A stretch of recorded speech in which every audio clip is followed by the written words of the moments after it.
Don Salvador Choisman, ¿cuáles fueron sus inicios en la radio? La verdad es que yo comencé en radio hace mucho, mucho tiempo.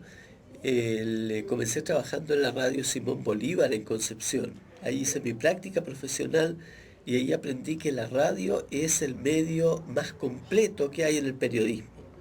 Desde ahí nació mi pasión por la radio que ¿En qué año mantiene comenzó? hasta hoy día. Yo comencé en periodismo el año 1900, llegué a Concepción el 65 y comencé el año 1968, 2 años antes de egresar. Yo diría el 69, sí, sí, para ser más exacto, con mayor rigor, porque fue realmente en los últimos meses del 68. Comencé el 69. ¿Y a qué hora llega? ¿Cuándo llega a la radio Bio Bio? A la radio Bio Bio llego después de pasar por diarios. Yo trabajé en el diario El Sur, en el diario Crónica, en el diario Noticias de la Tarde, que fue un vespertino que se editó en Talcahuano. Y después de eso llegué aquí a Radio Bio Bio en el año, 10 años después, el año 1978. 78. ¿Y usted, dónde pasó el terremoto del año 60? El terremoto del año 60 lo viví en mi ciudad, en Puerto Montt. Y con respecto a ese terremoto, tengo una anécdota que me dijeron, mi padre me tomó del pelo, en ese tiempo tenía pelo, y me tomó del pelo, me hizo levantar la cabeza para que mirara que se estaban cayendo los edificios, porque me dijo, esto se ve una sola vez en la vida. La verdad es que ya llevo 2 terremotos.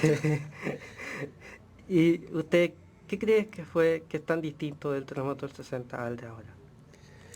Yo creo que son bastante similares, tomando en cuenta naturalmente que el terremoto del 60 es el terremoto más fuerte del cual se tenga registros en el mundo hasta ahora.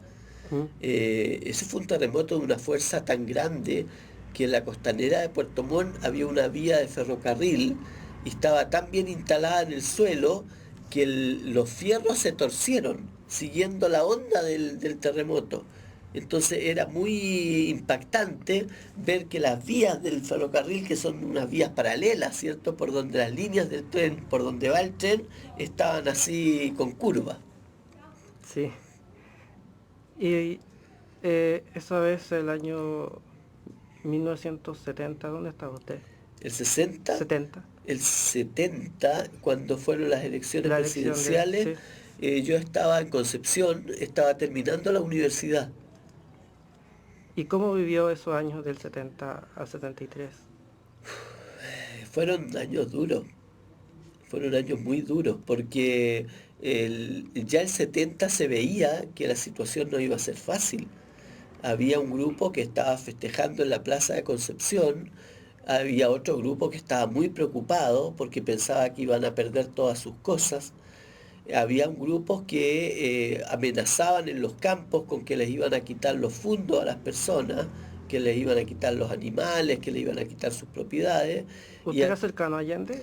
¿Le no, no era gustaba? ¿No le cercano a gustaba? Allende. No puedo decir si me gustaba o no me gustaba, porque ese es un asunto personal que al fin y al cabo no viene al caso. Digamos, yo fui, yo lo conocí, yo estuve con él, Sí. estuve en Concepción con él. Yo creo que Allende fue un demócrata y un gran demócrata, pero que se vio rodeado por colaboradores que no supieron estar a la altura de su gobierno y por movimientos extremistas que nacieron en esa época, como el MIR que nació en Ujú. Concepción, que hacía desfiles diciendo el próximo desfile será con fusiles. Y la gente creía que eso iba a ser así. No creía que era una consigna, sino que pensaban que el próximo desfile realmente toda esa gente iba a pasar con fusiles y lo que es más importante, con municiones. Porque no basta tener solamente los fusiles, Sí. también hay que tener balas con las cuales disparar los fusiles. En ese aspecto tengo una anécdota que siempre cuento, que yo le preguntaba aquí al general Prat, Carlos Prat, que llegó a ser vicepresidente de Chile y ministro del Interior Sí. de Allende. Él era comandante en jefe de la tercera división antes de irse a Santiago. de la Sí. tercera división con asiento en Concepción en esa época. Y yo le preguntaba, general, ¿a usted no le preocupa que se están encontrando en sacos de azúcar una metralleta AK-47? Y él me decía, no, fíjese, no me preocupa porque me va a empezar a preocupar cuando encontremos municiones. Pero hasta ahora mandan una AK-47, que es un arma automática, dos cargadores y 500 balas en un envase plástico, en una bolsa plástica, 500 balas sueltas. Y el general me explicó, con esas municiones alcanzan para disparar con suerte 1 minuto y medio. Después tiene que pescar el fusil y tirárselo por la cabeza al que tiene al frente. ¿Cree que el golpe era inevitable? Creo que la situación que había no solamente era inevitable, hubo un ensayo del golpe, el Tacnazo en agosto, Mm. fue un ensayo del golpe que vino después y que permitió a las Fuerzas Armadas ver qué era lo que había que hacer, qué eran las cosas que había que neutralizar, entre otras cosas los medios de comunicación, por ejemplo. ¿Y usted está a favor o contra el golpe?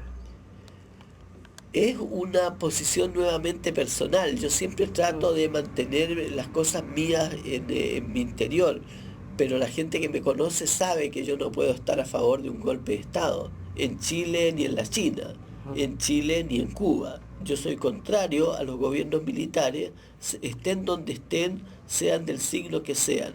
Soy contrario al gobierno de Cuba porque lo considero que es una dictadura y soy contrario y fui contrario al gobierno de Pinochet porque también lo considero que fue una dictadura.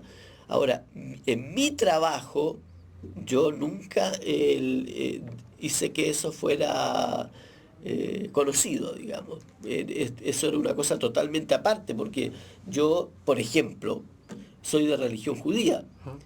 Y en la guerra del árabes con israelíes, yo era jefe de informaciones de un diario de Concepción y recibí cartas al La término guerra de la 79. guerra, la guerra de los 6 días. Sí. Recibí cartas al término de la guerra Ya. de las dos comunidades, de la comunidad judía de Concepción y de la comunidad árabe de Concepción, Sí. destacando que habíamos sido muy Objetivos. objetivos. ¿Usted conoció compañeros que fueron torturados? Sí, Carlos Berger fue compañero mío que estuvo muy de moda ahora, se presentó un documental en televisión, Mi vida con Carlos, que fue muy emotivo porque es un documental que hizo su hijo, Germán. Yo conocí mucha gente que fue torturada, desaparecidos, compañeros, amigos, sí, claro que sí, autoridades de la época. ¿Qué piensa de los que dicen que se llama régimen militar? Que no fue un régimen militar,